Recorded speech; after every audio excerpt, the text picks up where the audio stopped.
কোটি টাকার ইয়াবা সহ দুই পাচারকারী আটক বদরপুরে। শ্রীভূমি জেলায় মাদক বিরোধী অভিযানে বড় সাফল্য পেল বদরপুর থানার পুলিশ। মধ্যরাতে গোপন সূত্রের ভিত্তিতে বদরপুর রেলওয়ে স্টেশনের সামনে চালানো এক বিশেষ অভিযানে উদ্ধার করা হয়েছে বিপুল পরিমাণ ইয়াবা ট্যাবলেট। আটক করা হয়েছে দুই সন্দেহভাজন পাচারকারীকে।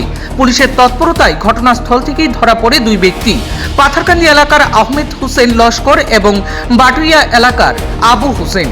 তল্লাশি চালিয়ে তাদের কাছ থেকে প্রায় 10,000 ইয়াবা ট্যাবলেট উদ্ধার করা হয়, যার আনুমানিক বাজার মূল্য প্রায় 1 কোটি টাকা হবে বলে জানা গিয়েছে।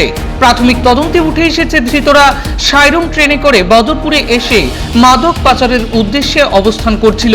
গোপন খবরের ভিত্তিতে দ্রুত অভিযান চালিয়ে তাদের পরিকল্পনা ভেস্তে দেয় পুলিশ। এই অভিযানের নেতৃত্ব দেন বদরপুর থানার ওসি তরঙ্গ পাটোয়ারি। তার সঙ্গে ছিলেন মালুয়া আউটপোস্টের ইনচার্জ শুভম কুমার পাল এবং ট্রাফিক ইনচার্জ সুজিত সিনহা সহ পুলিশের একটি দল। ঘটনার পর ধৃতদের বিরুদ্ধে প্রয়োজনীয় আইনি প্রক্রিয়া শুরু হয়েছে।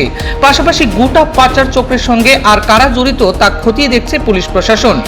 পুলিশ সূত্রে জানানো হয়েছে, বদরপুর ও আশপাশের এলাকায় মাদক বিরোধী অভিযান আরও জোরদার করা হবে, যাতে এই ধরনের বেআইনি কার্যকলাপ রুখে দেওয়া যায়।